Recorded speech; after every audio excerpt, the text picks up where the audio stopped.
Hey guys, welcome back. क्या हाल चाल बच्चा? बड़ी बढ़िया हो, मजे में हो, जोश में हो? चलो भाई।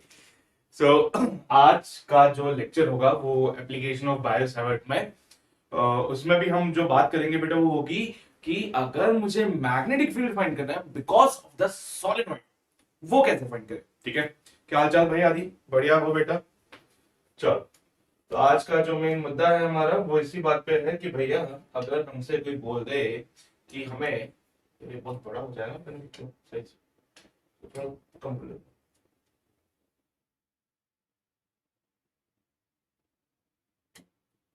हमें कोई बोले कि भैया मैग्नेटिक फील्ड हमें फाइंड करना है, वो भी किसकी वजह से? Due to solenoid. वो भी सोलेनोइड की वजह से। तो भाई सोलेनोइड की वजह से अगर मुझे मैग्नेटिक फील्ड फाइंड करना है तो कैसे करेंगे, क्या तरीका होगा उसका, है ना? तो इस चीज को समझने के लिए सबसे पहले जो हमें जानना जरूरी है वो ये है कि एक सोलेनॉइड होता क्या है। कुछ पता है बेटा सोलेनॉइड के बारे में? कोई भी idea about the solenoid? Solenoid होता क्या है, कैसा दिखता है कुछ भी जो तुम्हें पता हो अबाउट द सोलेनॉइड? क्यों भाई?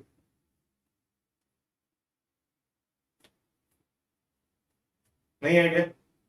कुछ भी पता हो सोलेनॉइड के बारे में? कॉइल सॉर्ट ऑफ होता है, ठीक है। हाँ, तो एक्चुअली मैं आपको सच बात बताऊं तो एक प्रकार का एक इलेक्ट्रोमैग्नेट होता है ना, जिसमें क्या होता है कि एक वायर होती है जिसको कि हम एक सिलेंड्रिकल फॉर्मेट में उसको हम क्या करते हैं, लपेट देते हैं। तो एक तरह का एक इलेक्ट्रोमैग्नेट होता है। अब बट वहां पे मैं नहीं जाने वाला क्योंकि आप अल्टीमेटली मैग्नेटिक फील्ड फाइंड कर रहे हो बेटा। ठीक है, अल्टीमेटली आप क्या कर रहे हो, मैग्नेटिक फील्ड फाइंड कर रहे हो। तो एक मैग्नेट ही तो होगा कहीं ना कहीं, वो भी है ना, तो उसका भी कुछ मैग्नेटिक नेचर तो होगा ही। तो सोलेनोइड जो है एक टाइप का इलेक्ट्रोमैग्नेट कह सकते हो, जिसमें कि क्या होता है, एक वायर होती है। इसमें क्या होगा, एक वायर होगी जो कि आपने लपेट के रखी होती है किसी भी सिलेंडर पे। Point to be noted is कि जो वायर का लेंथ होता है उसका जो कॉइल बनाता है उसके डायमीटर से बहुत ज्यादा है ना। तो इन शॉर्ट, प्यार से आसान शब्दों में कहें, हाँ, आसान में शब्दों में कहें तो एक वायर ले लो, उसको सिलेंड्रिकल फॉर्मेट में ऐसे आप लपेट दो, तो ये बनता है एक सॉलिड, ये बन जाता है एक सॉलिड। तो क्या किया? हाय वानी, लेट हो गया बेटा फिर से? चल कोई नहीं, ठीक है, इतना लेट भी नहीं है। ऐसा सुनो, तो सोलेनॉइड में क्या है, एक वायर ली हम लोगों ने और इस वायर को ऐसा सिलेंड्रिकल फॉर्मेट में लपेट दिया, सिलेंड्रिकल फॉर्मेट में लपेट दिया, एक सोलेनॉइड बन गया। अब एक काम कर लो, कैसे भी करके, कैसे भी करके इसको एक सोर्स से अगर आपने कनेक्ट कर दिया, कैसे भी करके अगर आपने इसको एक सोर्स से कनेक्ट किया तो क्या होगा? साफ करंट फ्लो करेगा इस केस में। बहुत बढ़िया यार, बिल्कुल सही पकड़े हो तुम कि इस केस में क्या होने वाला है, करंट फ्लो करेगा इसमें, ठीक है। तो हमने भी वही बोला कि ठीक है भाई, करंट को फ्लो करा देते हैं, चलिए। तो इसमें क्या होगा भाई, करंट फ्लो करेगा। तो मान लो करंट जो है कुछ इस डायरेक्शन में इसमें फ्लो कर, सो आई इज द करंट जो कि इसमें फ्लो कर रहा है। अब क्योंकि अगर एक सोलेनोइड को देखो तो आपको बेसिकली यहाँ पे अलग अलग कॉइल दिखाई दे रही होगी, सिंगल सिंगल लूप यहाँ पे दिखाई दे रहे होंगे बेटा। अगर आप सोलेनोइड को गौर फरमा के देखें तो आपको दिखेगा कि सर ये एक सर्कुलर कॉइल है, एक सर्कुलर कॉइल, एक circular coil, circular coil, circular coil, circular coil. तो बेसिकली ये जो पूरा सोलेनोइड है वो आपको कैसे दिखेगा, एक सर्कुलर लूप की तरह दिखेगा, ठीक है? तो हमारा मेन मकसद क्या है कि भाई हमें जो है वो मैग्नेटिक फील्ड इंटेंसिटी फाइंड करनी है बिकॉज ऑफ दिस सोलेनोइड। अब वो कैसे होगा, है ना, तो ये सोचने वाली बात है। अब आ जाओ फटाफट से यहाँ पे विचार करते हैं। तो भाई कैसे हम फाइंड करें किसी भी सोलेनोइड से मैग्नेटिक फील्ड, किसी भी सोलेनोइड से हम मैग्नेटिक फील्ड को कैसे फाइंड करें, इस पे चर्चा। तो भाई सोलेनोइड की जब हम थोड़ा सा अच्छे से इज्जत के साथ अगर हम बनाए तो भाई इज्जत के साथ इस सोलेनोइड को बनाते हैं। और जब इज्जत के साथ इस सोलेनोइड को बनाया गया तो ये कुछ ऐसे दिखे। जनरली जो आपको नजर आता ही है अक्सर, किताबों में भी इस प्रकार का सोलेनोइड दिखेगा जिसके ऊपर बेटा वायरिंग ऐसे लिखी होती है। लेटर से जैसे भी यहाँ पे वायरिंग आई, फिर ये ऐसे ऐसे ऐसे ऐसे ऐसे और यहाँ से बैटिंग। तो भाई इस टाइप का सोलेनोइड जो है हमें देखने को मिलता है, जिसमें कि हमने बोला भैया मान लो यहाँ से जो है आई करंट अगर आता है तो पीछे से लपेटते हुए आई करंट ऐसे ऐसे ऐसे, ये पैटर्न है बेटा करंट के फ्लो का। और फिर मालूम करते हैं। तो एक सिचुएशन आई है जिसमें कि करंट जो है बेटा कुछ इस डायरेक्शन में फ्लो कर, करंट कुछ इस डायरेक्शन में फ्लो, ठीक है। अब इसकी वजह से मुझे magnetic field intensity find out करनी है। क्या तरीका होने वाला है, कैसे इसको फाइंड आउट करने वाले हैं, आओ जरा उस पर विचार। तो सबसे पहले यहाँ पे आपको जो चीजें गिवन होती है वो गिवन डेटा में क्या क्या है। पहली चीज तो आपको ये लिखनी है कि आई बेटा करंट जो कि हमें यहाँ पे गिवन होता है, and number of turns per unit length.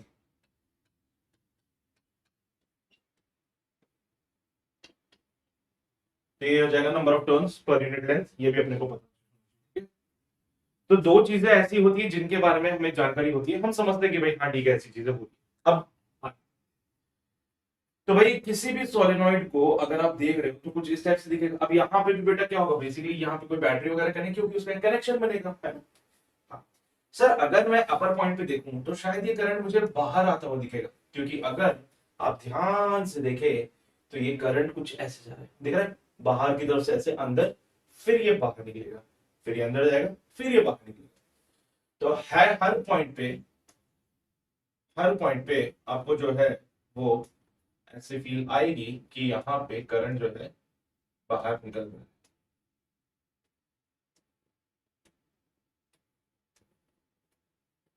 और यहाँ पे फील आएगी कि करंट जो है अंदर जा रहा है। यहाँ क्या फील आएगा कि करंट जो है,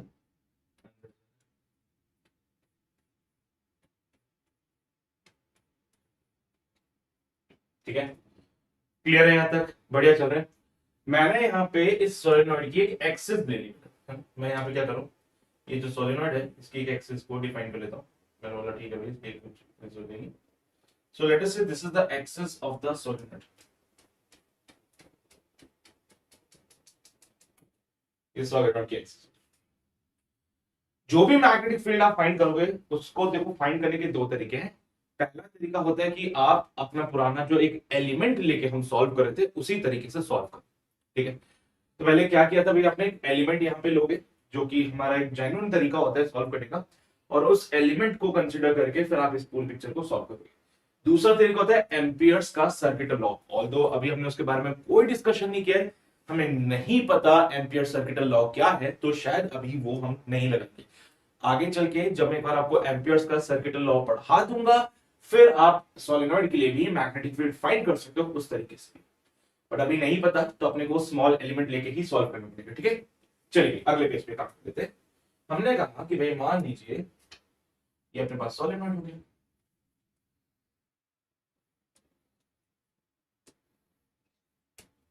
ये सोलेनॉइड की एक्सिस भी होगी, कहां गई एक्सिस, ओहो सेलेक्ट करना पड़ेगा।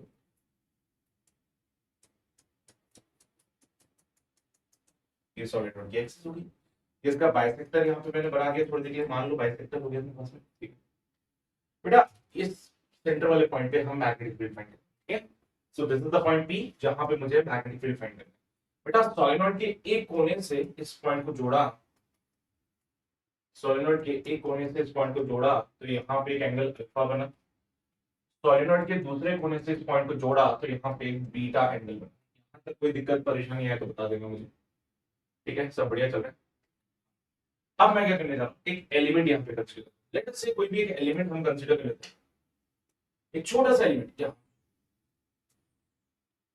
इस एलिमेंट का जो विड्थ होगा बेटा वो होगा dx, एलिमेंट का विड्थ जो हो जाएगा वो dx हो जाएगा। इस एलिमेंट की वजह से जो है मैं फाइंड करने वाला हूँ magnetic field at this point. कैसे होगा, क्या तरीका है उसका, वो भी मैं बता देता हूँ। एक मिनट को, एक मिनट जो बस इसमें,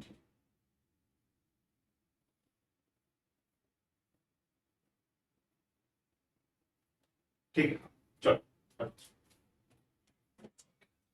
तो भाई क्या है कि मैंने क्या भैया कि एक एलिमेंट यहाँ पे अपन कंसीडर करते हैं। अब सोलेनॉइड को अगर आप देखो तो ऐसे बहुत छोटे छोटे रिंग्स, बेटा एक रिंग ये होगी क्योंकि ये एलिमेंट जो है एक रिंग की तरह बिहेव करेगा। ये एलिमेंट जो है कहीं ना कहीं इसके लिए एक रिंग की तरह बिहेव करेगा, एक ऐसी रिंग जिसकी विड्थ जो है dx है। और बेटा ऐसी बहुत सारी रिंग को जब आपस में चिपका के रख दोगे तो एक सॉलिनॉइड फॉर्म होता है। क्यों भाई ऐसी बातें होगी कि नहीं होगी? एक रिंग यहां रख दी, है ना, फिर एक और रिंग यहाँ पे एक और चिपका के रख दी, फिर एक रिंग एक और चिपका के रख दी, फिर एक रिंग एक और चिपका के रख दी, फिर एक रिंग एक और चिपका के रख दी, फिर ऐसे। तो बेटा एक सॉलिनॉइड फॉर्म हो रहा है कि नहीं हो रहा है? ऐसे बहुत सारी रिंग्स को जब साइड बाय साइड रखते जाएंगे तो बेसिकली एक सॉलिनॉइड ही बनाएगा। तो मैंने कहा कि भैया मान लो कि एलिमेंटल रिंग है जिसके सेंटर से पॉइंट कुछ सर्टेन एक्स डिस्टेंस पे होगा। इस एलिमेंटल रिंग की वजह से कोई एलिमेंट एंगल यहां पे हम बनाएंगे। अब क्या होगा इस एलिमेंटल रिंग की वजह से, है ना, because of this small ring, तो छोटे से रिंग की वजह से मैं अगर आपसे पूछूं कि what will be the magnetic field at the point P because of this small ring, इस छोटे से रिंग की वजह से P पॉइंट पे मैग्नेटिक फील्ड कितना होगा? क्या तुम बता सकते हो मुझे कितना हो सकता है? एक छोटे से एलिमेंट की वजह से, एक छोटे से एलिमेंट की वजह से अगर मैं आपसे पूछूं कि what will be the magnetic field at this point P, तो शायद आप लोगों का जवाब भी वही होगा। क्या होगा इसमें? चलो आपका जवाब भी वही होगा कि sir dv is equal to mu naught. Sir number of turns कितने हो जाएंगे? आपने बोला ओवरऑल सॉलिनॉइड के लिए स्मॉल n को डिफाइन किया। आपने बोला small n is the number of turns per unit length.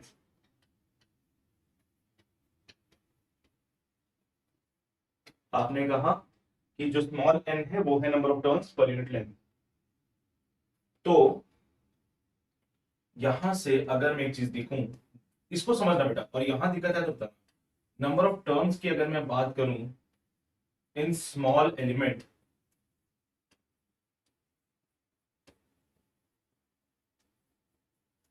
so I think that will be your n times of dx। क्यों बेटा कुछ गलत बोल दिया क्या मैंने? स्मॉल n क्या है? Number of turns per unit length l, ये है स्मॉल n। मान लो पूरा सॉलिनॉइड l लेंथ का है, पूरे सॉलिनॉइड में जो नंबर ऑफ टर्न्स है वो है कैपिटल N। पूरे सॉलिनॉइड में नंबर ऑफ टर्न्स जो होंगे वो मान लो कैपिटल N है। पूरे सॉलिनॉइड की जो लेंथ है वो L है, तो स्मॉल n जो है बेटा कैपिटल N अपॉन L होगा। यही चीज अगर मैं छोटे से एलिमेंट के लिए लगाऊं तो छोटे से एलिमेंट का लेंथ है बेटा dx, तो number of turns in the small element will be small n। देखो नंबर ऑफ टर्न्स हो जाएगा स्मॉल n इनटू लेंथ, इसका लेंथ है dx। मैंने क्या बोला था बेटा कि सर यहाँ पे म्यू नॉट n i, अच्छा इसका रेडियस कितना मान लें हम लोग? सब इसका जो रेडियस होगा लेटर से वो स्मॉल r ले लीजिए, तो r square upon 2 times of r square plus x square का होल पावर 3। यार ये वाला फॉर्मूला तो लास्ट लेक्चर में देखा था, ये डिस्टेंस, ये वाला फॉर्मूला तो लास्ट टाइम पे आपने देखा था। एक रिंग की वजह से, एक लूप की वजह से इस पॉइंट पे एक्सिस पे अगर आपसे कोई मैग्नेटिक फील्ड फाइंड करने के लिए बोले तो आप ये वाला फॉर्मूला लगाओगे। बेटा यहां तक कोई दिक्कत आ रही हो, यहां तक कोई परेशानी आ रही हो, यहां पूछ लेना, क्योंकि देखो आगे चलेंगे चीजें ज्यादा हो जाएगी, वहां पे फिर ऐसा ना हो कि चीजें खराब हो जाए, कॉम्प्लिकेटेड हो जाए। ठीक है ओके, हाँ बिल्कुल बेटा शुरू कर देंगे, कोई चिंता वाली बात नहीं है। एक बार मुझे वीडियो का ये भी बताते चलना है क्वालिटी सही चल रहा है कि नहीं चल रहा है। ठीक है, पर क्या यहां तक की बातें क्लियर हुई आप सभी को? जो मैं कहना चाहता हूँ वो समझ आया आप सभी को? क्लियर है श्रेया? चलो शीला ठीक है। अब हम इसका इंटीग्रेशन करें, क्योंकि एक एलिमेंट को जोड़ जोड़ के ऐसे बहुत सारे एलिमेंट ले लो, एक एलिमेंट यहां ले लिया, एक एलिमेंट यहां ले लिया, एक एलिमेंट यहां ले लिया, एक यहां पे, एक यहां पे, एक यहां पे, एक यहां पे, एक यहां पे, ऐसे करते ना जाने कितने एलिमेंट बन जाएंगे यार। फिर सबको जोड़ दो, ऐसे बहुत सारे छोटे छोटे छोटे छोटे एलिमेंट लिए, फिर आपने इन सबको जोड़ दिया तो बन गया सोलेनॉइड। तो भाई एक एलिमेंट की वजह से अगर मैग्नेटिक फील्ड फाइंड किया तो इसका इंटीग्रेशन कर दूं तो बनता है एक सोलेनॉइड, तो बनता है एक solenoid. Sir number of turns कितने थे यहां पे, एन डीएक्स लिखो वहां पे। तो DV is equals to mu naught N dx.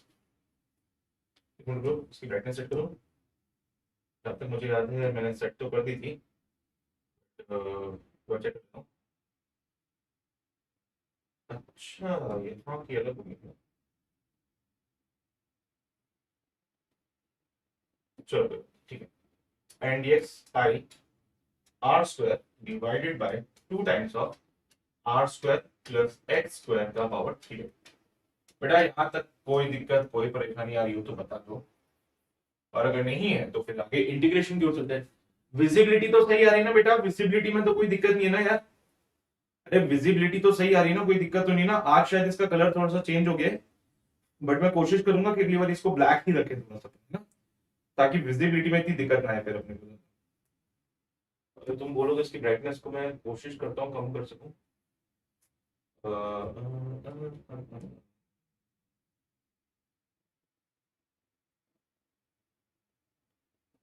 कुछ फर्क पड़ा, फर्क तो पड़ा। अब देखो है ना, अब सही दिख रहा होगा शायद, है ना। अब बढ़िया दिख रहा है, हाँ, अब शांत है। तो ठीक है, कोई दिक्कत नहीं है, देखो ये सब चलता रहता है। यहां तक हो चुका है, अब मैं इंटीग्रेट करने जा रहा हूँ। ठीक है, अब मेरा काम है कि मैं इसको फर्दर इंटीग्रेट करूँ। तो चलिए भाई अगले पेज पे इसको इंटीग्रेट कर लेते हैं। Now integrating both sides, so the net magnetic field will be given by integration of dv, integration of mu naught n dx। ठीक है,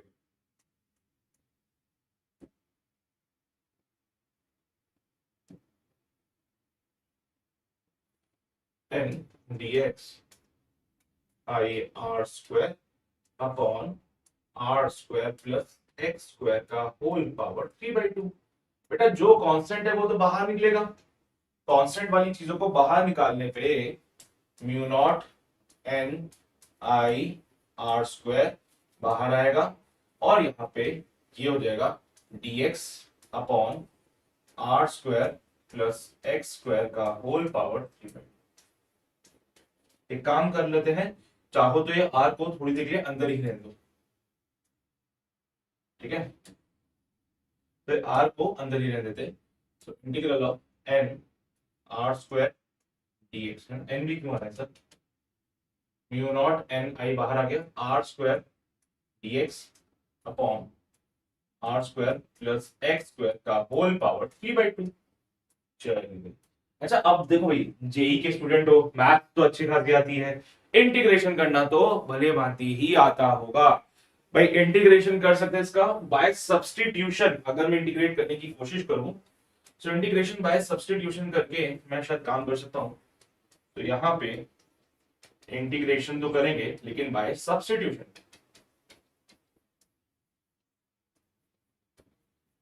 सब्स्टिट्यूशन। तो इंटीग्रेशन बाय सब्स्टिट्यूशन की मैं बात करूं तो उस केस में क्या कर सकते हैं, कुछ बताओ मुझे। मतलब यहाँ पे मुझे तुम्हारी हेल्प चाहिए सच में, मुझे बताओ कि यहाँ पे क्या सब्स्टिट्यूट करें। मतलब मुझे सच में तुम्हारी जरूरत पड़ेगी यहाँ पे। अब मुझे बताओ कि यहाँ पे हम क्या सब्स्टिट्यूट करें। शायद मेरे हिसाब से x का कुछ वैल्यू होना चाहिए जो हम यहाँ पुट कर सकते हैं, x का कुछ वैल्यू होना चाहिए जो शायद हम यहाँ पे पुट कर सकते हैं। भाई इंटीग्रेशन तो पढ़ा ही होगा आप लोगों ने, इंटीग्रेशन तो पढ़ा ही होगा, x की कोई वैल्यू होगी जो यहाँ पे पुट की जा सकती है जिससे मेरा इंटीग्रेशन आसान हो जाएगा। कौन guys just waiting for your response, जल्दी जल्दी से बता देना यार, क्या ऐसी वैल्यू हो सकती है जो मैं यहाँ पे पुट करूं जिससे कि ये इंटीग्रेशन मेरे लिए आसान हो जाए। एनीवन, क्या कहते हो तुम लोग। आदि, क्या आंसर हो सकता है बेटा इसका।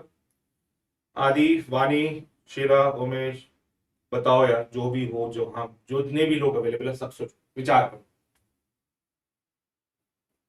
नहीं, नहीं चल रहा दिमाग, नहीं चल रहा, सोच रहे हैं चलो सोच लो, बिल्कुल सोचो, just take your time, just take your time, मुझे कोई दिक्कत नहीं है भाई, तुम आराम से सोच विचार कर लो, उसके बाद ही आगे बढ़ेंगे अपन से।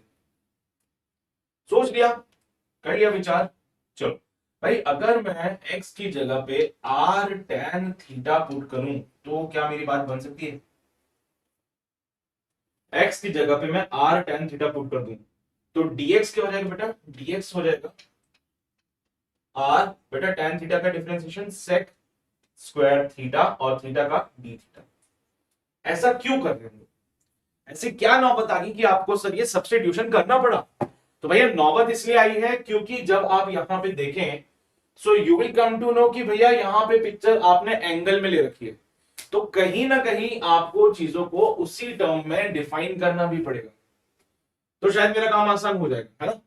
चलो देख लेते, देख लेते, कोई बात नहीं, काम आसान होगा तो और अच्छी बात है। तो मैंने कहा कि भैया dx की जगह r sec square theta r tan theta किया, तो जब डिफरेंशिएट करेंगे तो dx की जगह r sec square theta d theta लिखते, तो यही काम मैंने यहां पे किया। मैंने बोला ठीक है भैया, so b is equals to mu naught N I integration of, बेटा आर स्क्वायर तो चलने दो ऐसे ही, लेकिन यहां पे dx की जगह पे r sec स्क्वायर थीटा और डी थीटा ये आ गया, अपॉन में क्या बनेगा बेटा? सर एक्स की जगह पे आर टेन थीटा पुट कर रहे हैं तो ये हो जाएगा R square tan square theta, ये आर स्क्वायर जैसे बाहर निकालूंगा तो ये आर क्यूब हो जाएगा बेटा, और अंदर बचेगा one plus tan square theta का होल पावर 3/2। मैं एक बार चेक कर लेता हूं कि अपने फ्रेम के अंदर है कि नहीं, पता चले तो फ्रेम से बाहर निकल जाए, फिर तुम लोगों को भी दिक्कत होगी, पर एक बार चेक करते हुए चलिएगा, यहां तक कोई दिक्कत परेशानी आए तो बताना। नहीं चलो भाई टोटली फ्रेम के अंदर ही है ना। अब सुनो ना सर, आर क्यूब से तो कलर बदल लेते काटा पीटा करने के, सर ये आर क्यूब से ये आर स्क्वायर और ये आर खत्म हो गए,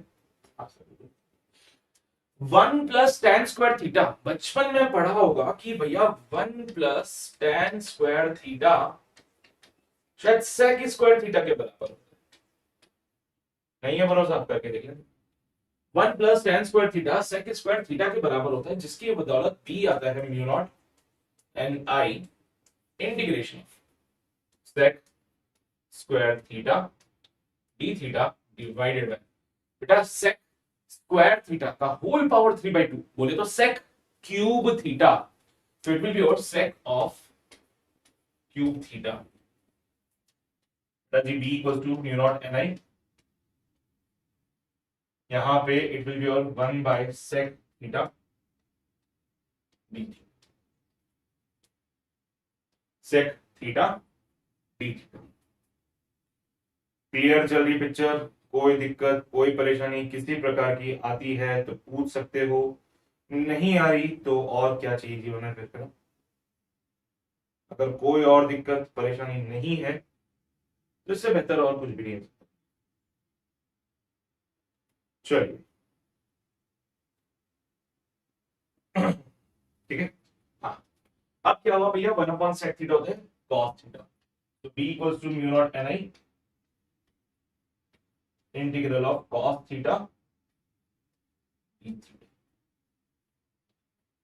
ठीक है, कोई दिक्कत तो नहीं, कोई परेशानी तो नहीं, बढ़िया चल रहा था सब कुछ। अभी तक मैं लिमिट नहीं लगा रहा हूं, अभी तक मैं लिमिट नहीं लगा रहा हूं क्योंकि मैं लगाना भी नहीं चाहता।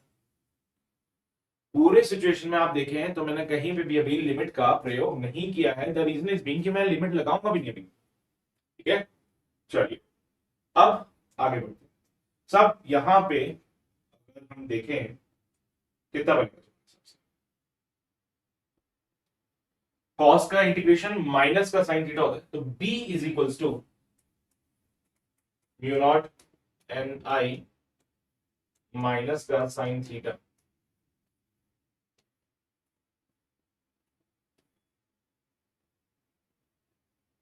ठीक है, चलो फिर से मैं एक बार डायग्राम को बना देता हूं यहाँ पे ताकि क्लियरिटी रहे चीजों में। डायग्राम को मैं फिर से बना देता हूं यहाँ पे ताकि क्लैरिटी रहे चीजों में, थोड़ा सा अपने को दिक्कत ना आए जरा। This is the point P जहां पे अपन मैग्नेटिक फील्ड फाइंड करने की कोशिश कर रहे हैं, यहाँ पे और एक यहाँ पे, इनको जोड़ते हुए हमने बोला था साहब ये एंगल अल्फा है, ये एंगल बीटा। कैसी बात बोली है बेटा? अगर मैं यहाँ पे साइन ऑफ थीटा कैलकुलेट करने की कोशिश करूं तो तुम्हारे हिसाब से क्या बन सकता है? क्योंकि एक एलिमेंट तो हमने पहले ही कंसीडर किया था बेटा, इसके एक एलिमेंट हमने पहले ही कंसीडर किया था और कहा था कि इस एलिमेंट ने कोई पर्टिकुलर एंगल बना के रखा होगा। क्यों भाई, सही बोल रहा हूं? तो जो साइन थीटा आ रहा है उसकी पिक्चर है, रुको यार कहीं पे तो चूक होगी है शायद।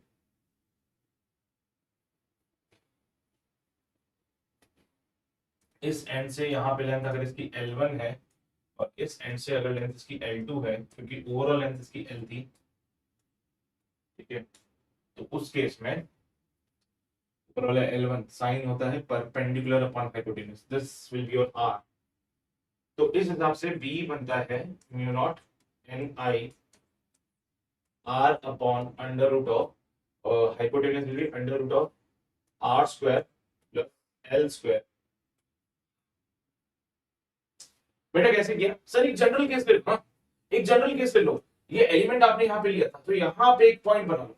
अरे आपने क्या किया, एक एलिमेंट लिया था ना, तो एलिमेंट से भी तो कुछ एंगल बना रहे होंगे ना वहां पे। अरे नहीं समझे बात क्यों भाई? एक एलिमेंट आपने ले लिया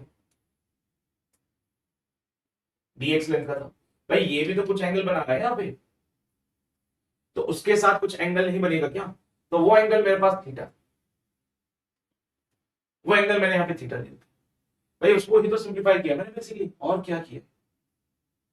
तो साइन थीटा आ रहा था, थीटा को मुझे हटाना था क्योंकि ओवरऑल अपनी लिमिट जो है बेटा L1 L2 की टर्म्स में चलने वाली।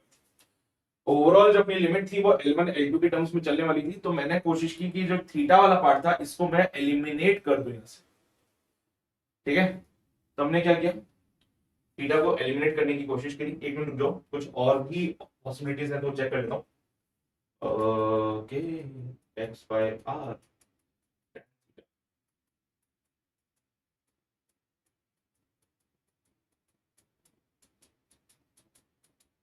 हम्म,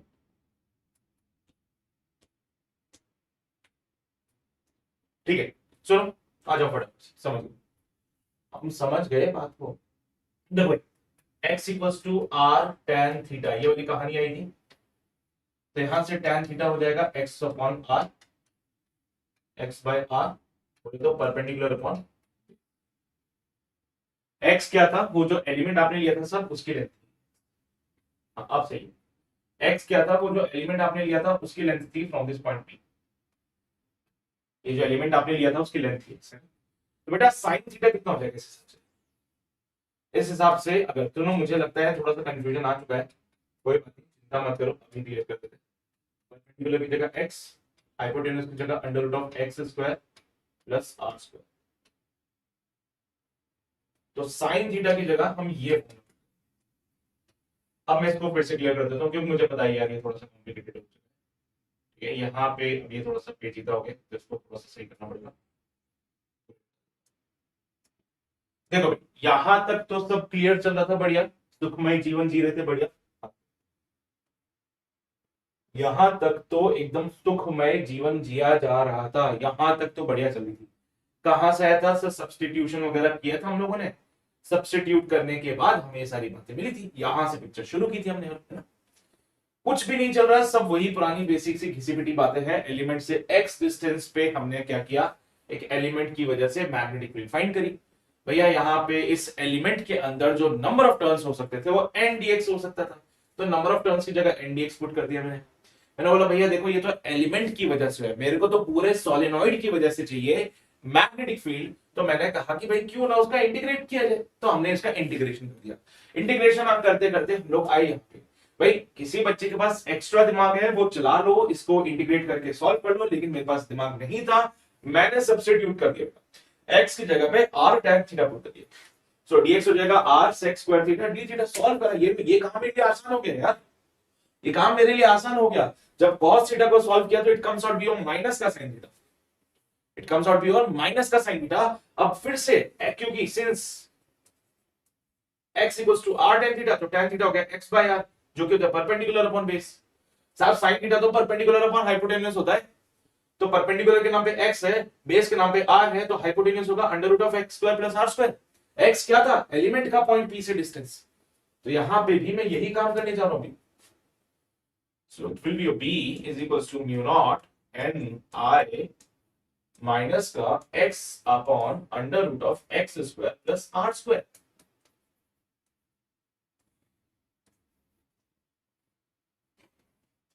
अब मेरे मुद्दे की अब मैं लिमिट लगाऊंगा, अभी तक मैं लिमिट नहीं लगा रहा था, लेकिन अब मैं लिमिट लगाऊंगा क्योंकि अब मुझे जो मेरा फॉर्मूला है वो x के टर्म्स में मिल चुका है। अब मुझे मेरा फॉर्मूला x के टर्म्स में मिल चुका है, तो अब मैं फॉर्मूला लगा सकता हूं। भाई लिमिट क्या लगाऊंगा सर, ये एलिमेंट अगर इस पॉइंट पे होगा a वाले पॉइंट पे, तो x होगा बेटा L1, तो limit will be from minus of L1, क्योंकि यहां से शुरू करते हैं, यहां पे तो सब कुछ जीरो हो जाएगा, यहां गए मतलब माइनस का L1, यहां गए मतलब प्लस का L2, तो माइनस L1 से लेके प्लस के L2 तक की लिमिट यहां पे हमने। भाई जब सॉल्व किया तो b is equals to mu naught ni, अच्छा, minus of L2 upon under root of L2 का square plus R square, minus minus plus हो जाता है तो प्लस का ये L1 हो जाएगा upon under root of L1 का स्क्वायर प्लस आर स्क्वायर। यहां तक कोई दिक्कत कोई परेशानी किसी भी प्रकार की अगर आती है तो पूछ सकते हैं बच्चा। क्लियर है? अच्छा, अब साहब साहब साहब साहब, ये L1 है ना, हाँ, ये हाइपोटेन्यूज है ना, हाँ, तो साहब क्यों ना, एक बात बताइए मुझे, ये डिस्टेंस r है, तो ये जो हाइपोटेन्यूज आप बना रहे हो, क्या ये अंडर रूट ऑफ L1 का स्क्वायर प्लस r का स्क्वायर तो नहीं है? अरे ये r है, ये डिस्टेंस L2 है, तो सब कहीं ये hypotenuse under root of L2 का square plus R2 r square तो नहीं है सर, ये जैसा यहां हो रहा था। क्या बात कर दी, मतलब ये जो L1 upon under root L1 square plus R square है, इसको मैं शायद साइन ऑफ अल्फा कह सकता हूं, इसको मैं साइन ऑफ अल्फा कह सकता हूं, और ये L2 upon under root of L2 square plus R square को मैं साइन ऑफ बीटा कह सकता हूं। सो बी को हम एक और तरीके से लिख सकते हैं, mu naught N I sine of beta minus के साथ, हाँ, तो इसको sine of alpha minus sine of beta ऐसे लिख सकते हैं शायद हम लोग। सही बोल रहा हूं क्या मैं? अरे सही बोल दिया क्या मैंने कुछ? क्यों भाई, फील आया थोड़ा सा, भावनाओं को समझ रहे हो थोड़ी सी, कहना क्या चाहते हैं? यहां तक कोई दिक्कत हो, कोई परेशानी हो, किसी प्रकार की कोई दिक्कत समस्या, भाई आप बिल्कुल मुझे बता सकते हैं, और अगर नहीं है कोई समस्या परेशानी तो फिर हम आगे बढ़ सकते हैं। तो आई थिंक ये वाला फॉर्मूला काम कर जाएगा इसमें है।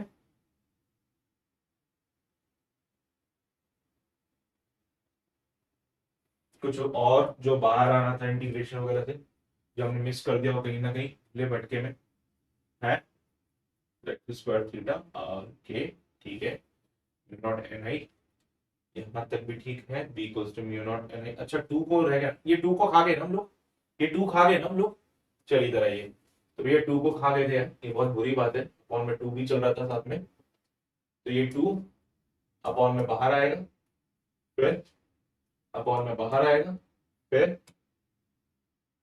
अपॉन में बाहर आएगा,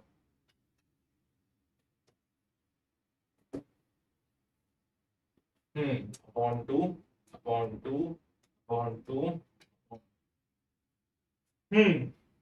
कुछ तो गड़बड़ है देखा, क्योंकि एलिमेंट यहां से वहां तक जा रहा है, उस केस में द इसका इज L2 माइनस का L2,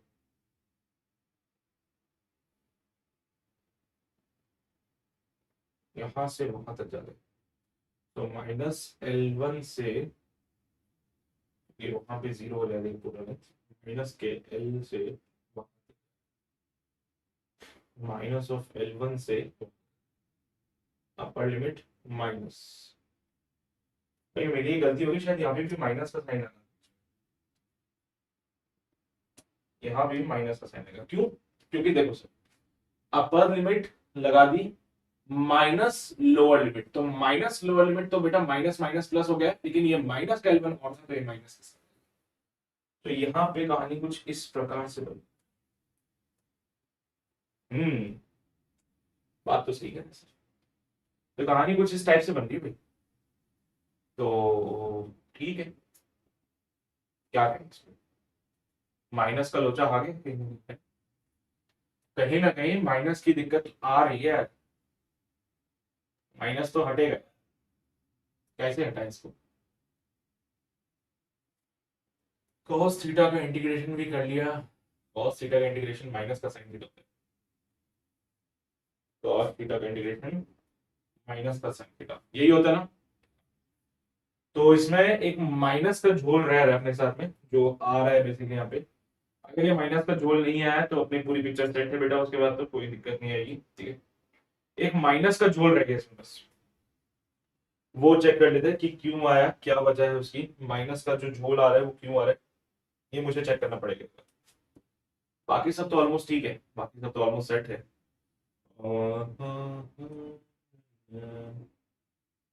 minus sine theta,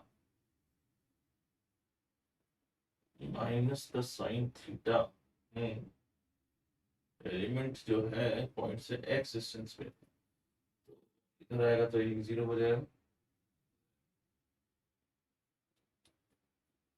element अगर यहाँ पे है, तो अगर ये एलिमेंट जो है यहाँ आता है तो ये 0 पॉइंट पे इधर जा रहा है, मतलब यहाँ से पहले यहाँ पे आ रहा है, तो माइनस L1 से पहले 0 पे फिर सही बोल रहे हैं। कहाँ गलत बोले कुछ।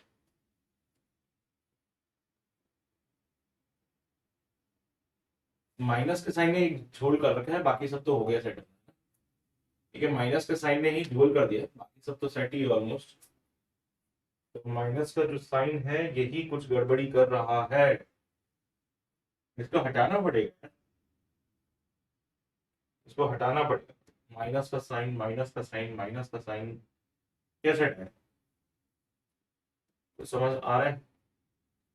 सर यहाँ पे आपके हिसाब से अगर ये वाला पॉइंट था तो इससे बाहर आ रहा है मैग्नीट्यूड डायरेक्शन, इससे बाहर आ रहा है मैग्नीट्यूड डायरेक्शन, तो ये बाहर आ रहा है करंट मुझे करना। ठीक है,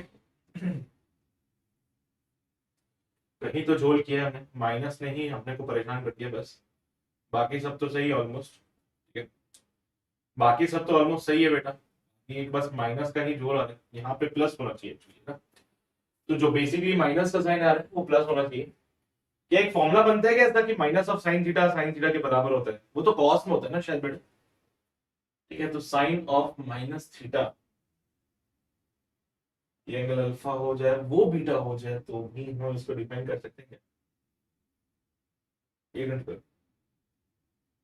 हो सकता है तो मैंने एंगल्स को गलत ले लिया, ये हो जाएगा एक्स बाय एक्स। ठीक है, और यहाँ पे थीटा अल्फा अगर यहाँ रुके एक मिनट, एंगल लूंगा, एंगल अल्फा और उसमें बीटा अल्फा हो जाएगा बेस अपॉन बेस।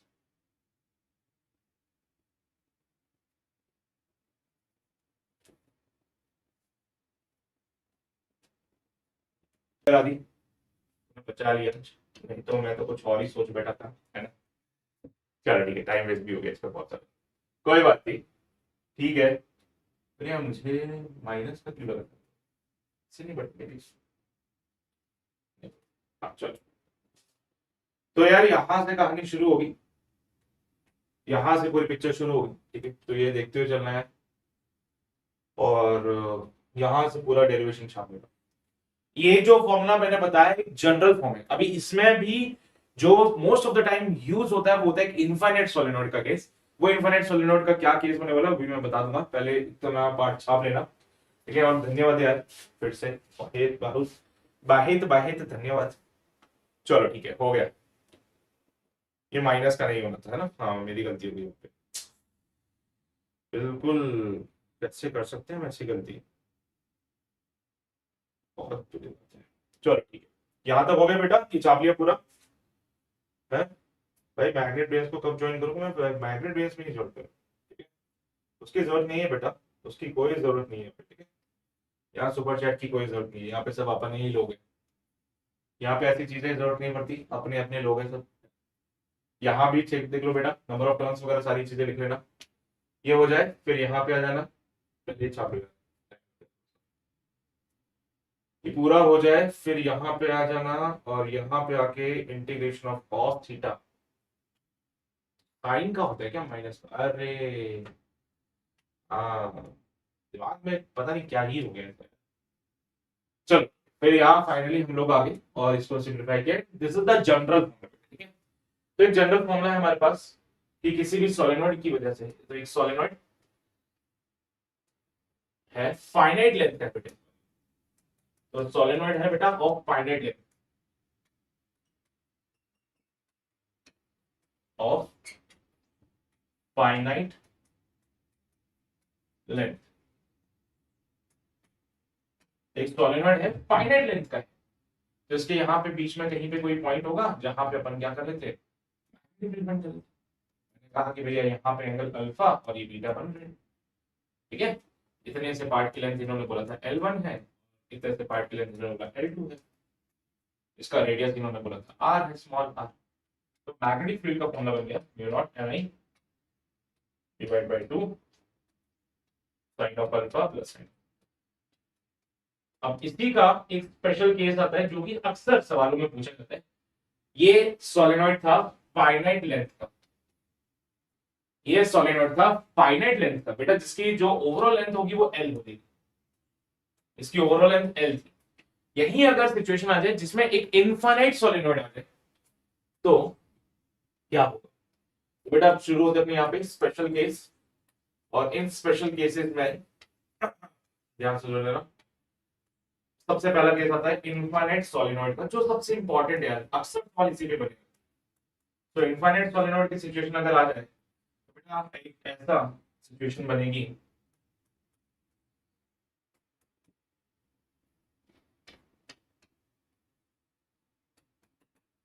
ठीक है, ये इसके एक्सिस,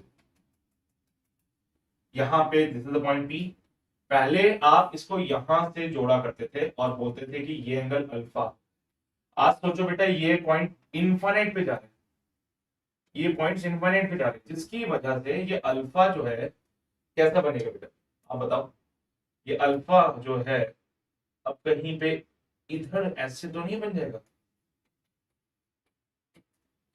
क्योंकि ये जो लाइन पहले यहां जोड़ दी थी ये अब इनफाइनाइट तक जाएगी, इनफाइनाइट तक जाना मतलब सीधी लाइन। सिमिलरली इधर की तरफ भी ये इनफाइनाइट है, तो ये बीटा जो है बेटा वो भी कितना हो जाएगा 90 डिग्री का होगा, तो ये अल्फा भी 90 डिग्री का, बीटा भी 90 डिग्री का, तो हमारे फॉर्मूले में जब वहां पे पुट करेंगे इसको, so mu naught N I divided by 2 sine 90 plus sine 90, जो कि अगेन 2 हो जाएगा, क्योंकि साइन 90 तो 1 होता है ना, तो ये 2 से ये पूरी पिक्चर खत्म हो जाएगी और ये बनेगा formula mu naught N I. So infinite solenoid के लिए magnetic field can be written as mu naught N I. Beta क्यों है काम का, क्योंकि अक्सर सवाल में इनफाइनाइट सोलेनोइड के बारे में ही बात करेगा वो, मोस्ट ऑफ द टाइम ऐसी पॉसिबिलिटीज आती है कि जो केस बनेगा वो एक इनफाइनाइट सोलेनोइड का ही बनेगा, और इसी वजह से मोस्ट ऑफ द टाइम अपने को सोलेनोइड के लिए जब मैग्नेटिक फील्ड की बात करता है तो वो म्यू नॉट एन आई ही याद रहता है। सेकंड पॉइंट ये है कि भाई आपने ये सारी बातें तो कर ली, बट आपने तो बताया ही नहीं what is the direction of the magnetic field, तो लगे हाथ में तुम्हें मैग्नेटिक फील्ड की डायरेक्शन भी बता देता हूं। यहाँ पे क्योंकि आपने बोला था कि करंट जो है यहाँ बाहर आ रहा है और यहाँ से करंट अंदर जा रहा है, ऐसी बात बोली थी बेटा, तो इस हिसाब से अगर आप देखो तो करंट जो है बाहर आ रहा है और फिर अंदर जा रहा है, फिर बाहर आ रहा है, तो अंगूठा कहां जा रहा है, इस डायरेक्शन, तो यहाँ पे अगर मैग्नेटिक फील्ड फाइंड करनी है तो यहाँ पे इधर। तो ये बात हमेशा ध्यान रखना कि किसी भी सोलेनोइड की वजह से, किसी भी सोलेनोइड की वजह से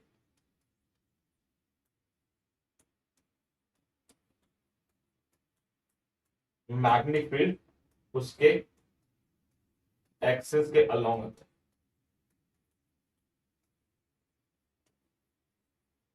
होता है। अब मैंने आपसे पहले भी कहा था ये बात कि बेटा डायरेक्शन अगर कोई आपसे पूछे कि मैग्नेटिक फील्ड की डायरेक्शन, तो उसको साफ साफ बोलना कि भाई साहब वो करंट की डायरेक्शन में डिपेंड करता है। लास्ट टाइम पे भी ये बात हुई थी कि मैग्नेटिक फील्ड की जो डायरेक्शन होती है वो करंट पे डिपेंड करती है, तो आज भी मैं वही बात बोलूंगा कि जो ये मैग्नेटिक फील्ड की डायरेक्शन है वो डिपेंड करती है कि करंट कौन सी डायरेक्शन है। अभी फिलहाल के लिए ये करंट ऐसे बाहर आ रहा है, फिर अंदर जा रहा है, फिर बाहर आ रहा है, फिर अंदर जा रहा है, मतलब अभी मेरे लिए क्लॉकवाइज है, और क्लॉकवाइज करंट अगर है तो ये मैग्नेटिक फील्ड इधर जा रहा है। वहीं अगर मेरे साथ सिचुएशन हो जाए कि ऊपर से वो अंदर जाएगा और नीचे से बाहर आएगा, यानी कि अगर ये एंटी क्लॉकवाइज होता तो मैग्नेटिक फील्ड इस डायरेक्शन। तो हमेशा ये बात का ध्यान रखो कि भाई मैग्नेटिक फील्ड की डायरेक्शन अगर तुम्हें फाइंड करनी है तो दैट डिपेंड्स ऑन कि भैया करंट किस डायरेक्शन में है ना, बिना डायरेक्ट करंट के डायरेक्शन के तो ये काम नहीं। तो चलो भाई ठीक है, ये वाली बातें हुई आज कंप्लीट। सोलेनॉइड का जो ये केस है आई होप आपको क्लियर होगा। इसमें कुछ स्पेशल केसेस और होते हैं, जैसे कि एक सेमी इनफाइनाइट सोलेनॉइड है ना, तो ये तो हो गया इनफाइनाइट सोलेनॉइड, जो कि आइडियल होता है बेटा, मोस्ट ऑफ द टाइम आपको यही पूछने वाला है कि भाई एक infinite solenoid, infinite solenoid, infinite solenoid, इसी पे काम है। दूसरा जो आता है बेटा वो होता है एक सेमी इनफाइनाइट, ठीक है। सेमी इनफाइनाइट में क्या होगा भैया, एक तरफ से तो फाइनाइट होगा, दूसरी तरफ से इनफाइनाइट चला जाएगा। तो भैया कोई बड़ी बात थोड़ी है उसमें, क्या ही हो जाएगा सर सेमी इनफाइनाइट में, है ना। तो सेमी इनफाइनाइट की बात करें तो क्या ही फर्क पड़ता है इसमें, एक तरफ से फाइनाइट और एक तरफ से इनफाइनाइट। एक्सिस की बात कर लीजिए बेटा, यहाँ पे मान लीजिए this is the point P, sir यहाँ पे अगर मैं बात करूं तो बीटा तो बन गया 90 डिग्री का, और यहाँ पे ये बन गया अल्फा। आपको कभी कभार यहाँ पे किसी बुक में देखोगे तो कॉस की टर्म्स में भी मिलेगा फॉर्मूला, पर वो डिपेंड करता है फिर वो एंगल के ऊपर बेटा, है ना। तो हमारे फॉर्मूले के हिसाब से b is equal to mu naught N I divided by 2 sine of alpha plus sine of 90। Sine 90 तो 1 होता है भाई, तो वहां पे 1 पुट कर दीजिए, तो b equal to mu naught N I upon 2 sine alpha plus 1, ये हो जाएगा। इसमें भी एक दूसरा केस आता है बेटा, ये तो पहला केस हुआ, इसमें दूसरा केस ये आ जाएगा कि भैया यहाँ पे ये जो सोलेनॉइड की आप बात कर रहे थे, जो सोलेनॉइड की आप बात कर रहे थे, मान लो अगर मुझे जो मैग्नेटिक फील्ड फाइंड करनी वो पॉइंट यहीं पे हो तो, ओहो, अब क्या, ये पॉइंट बीच में नहीं, ये पॉइंट यहीं पे लगेगा। तो सब इस केस में साक्षात प्रमाण है कि बीटा तो 90 डिग्री बन रहा है, लेकिन अल्फा यहाँ पे 0 डिग्री हो जाएगा, क्योंकि अल्फा का कोई नामो निशान नहीं है। इसको समझना है तो आप इस पॉइंट को देखिए कि अगर मैं इस पॉइंट पी को खिसकाते खिसकाते खिसकाते खिसकाते खिसकाते खिसकाते यहां लाऊंगा, तो ये सारी लाइन अब यहां आ जाएगी, तो ये अल्फा 0 हो जाएगा उसके इसमें। भाई ये पॉइंट जैसे जैसे यहाँ पे आएगा तो ये अल्फा तो खत्म हो जाएगा बेटा, तो अल्फा हो जाता है 0। उस केस में साइन अल्फा 0 हो गया और बी बन जाता है beta mu naught N I divided by, तो that depends on the condition किस तरीके से दे रखी है, उसी हिसाब से आप इसको सिंप्लीफाई कर लेंगे। तो mu naught N I upon 2 sine alpha plus 1 sine of alpha. तो ये डिपेंड करता है कि आपसे क्वेश्चन में क्या मांग रहा है, उसके बेसिस पे आंसर दो, आंसर। क्लियर है ये बात सभी को? भाई कोई दिक्कत कोई परेशानी रह जाती है तो मुझे बता देना, नहीं रहती तो फिर तो और बढ़िया, अच्छा है, इससे ज्यादा जीवन में और क्या चाहिए। ठीक है, ठीक है। और यहां तक देख लो फटाफट से, कोई भी परेशानी हो तो बता देना, नहीं है तो फिर तो चलिए भाई जयराम जी की कर देते हैं आज के लिए। क्लियर है क्या? मेरे को जेई क्या, अरे मेरे को जेई क्या, क्या कहना क्या चाहते हो तुम? चल भाई ठीक है ना। हाँ हाँ, मुझे समझ आ गया तुम लोग आज गुस्सा हो मुझसे, है ना, मतलब वो सिर्फ छोटे से माइनस के साइन गए तो मुझसे नाराज हो जाओगे, मैंने सोचा नहीं था कभी ऐसा। तो भाई ये पूरी पिक्चर अपनी आज कंप्लीट हो चुकी है, ठीक है, फॉर द सोलेनॉइड। ये पूरी पिक्चर आज अपनी कंप्लीट हुई है फॉर द सोलेनॉइड। ठीक, सोलेनॉइड की जो सिचुएशन होती है वो यहाँ पे पूरी क्लियर है, ठीक है ना। चल ठीक है, ठीक है, ठीक है, ठीक है यार। बेटा देख एमबी का वहां पे मैं कुछ कह नहीं सकता हूँ क्योंकि वो मेरी चीज नहीं है, पर यहाँ पे मैं तुझे बोलता हूँ कि मैं सिलेबस तेरे को जेई का कंप्लीट करा दूंगा, ये मेरी चीजें नहीं, क्योंकि जहां पे मैं अपनी चीजों पे काम करता हूँ वहां पे तो पूरी होनी है, वहां पे मेरा बस चलता है, क्योंकि मेरे ऑर्डर चलते हैं यहाँ पे, ठीक है। यहाँ मैं अपने हिसाब से चीजें करा सकता हूँ, लेकिन अगर मैं किसी पर्टिकुलर इंस्टीट्यूट की बात करूँ तो वहां पे देख बेटा रेस्ट्रिक्शन है इस चीज को लेके, ठीक है। सामने वाला उस चीज को कराना चाहता है, नहीं करा, मैं वो उस पर कुछ नहीं बोल सकता। तो इसके लिए तो मैं बस इतना ही कहूंगा कि अगर तुझे लग रहा है कि जेई का कुछ करना है तो भैया अपने दोस्तों को भी बोल दे कि यहाँ पे यहाँ मैं काम कर रहा हूँ जेई पे, पूरा प्रॉपरली फोकस्ड होके जेई पे ही काम करेंगे। यहाँ पे जेई के लेवल पे ही सारी चीजें चलेगी। तो अगर तुम इस उम्मीद में बैठे हो अभी भी कि यार एमबी पे चीजें हो जाएगी, तो वो फिलहाल के लिए छोड़ दे, अपने सब दोस्तों को बता देना कि अब से यहाँ पे चीजें चल रही है, ठीक है। तो यहाँ पे भी आगे से हमारे साथ जुड़ सकते हैं, ठीक है। चलिए भैया, बहुत बढ़िया बढ़िया। वर्णिका लेट हो बेटा, है ना। पता नहीं कहाँ पे खोए रहते हो तुम लोग, क्लास खत्म हो जाती है उसके बाद आते हो, पता है। तो ये बहुत बुरी बात है कि क्लास खत्म होने के बाद तुम लोग यहाँ पे आ रहे हो, ये बहुत बुरी बात है। तो वर्णिका बेटा लेट है ना, अगली बार ध्यान रखना टाइम पे आना, नहीं तो आना ही मत, ठीक है। चल, तो भाई आज की पिक्चर नटशेल में फटाफट से देखते हुए चलो, सारी चीजें पूरा complete derivation. Derivation board exams के पॉइंट ऑफ व्यू से काम आता है, बाकी अगर तुम एडवांस देते हो तो काम आता है, ठीक है। तो ये पूरी कहानी थी magnetic field due to solenoid, बीच में वहां पे जो झूल हुआ कोई बात नहीं, उसको छोड़ देते हैं, उसका ध्यान रखेंगे अपन आप लोग, ठीक है। और आज के लिए बस इतनी ही बातें रखते हैं। बाय गाइस, टेक केयर, ध्यान रखो, पढ़ाई करते रहो, all the very best, bye.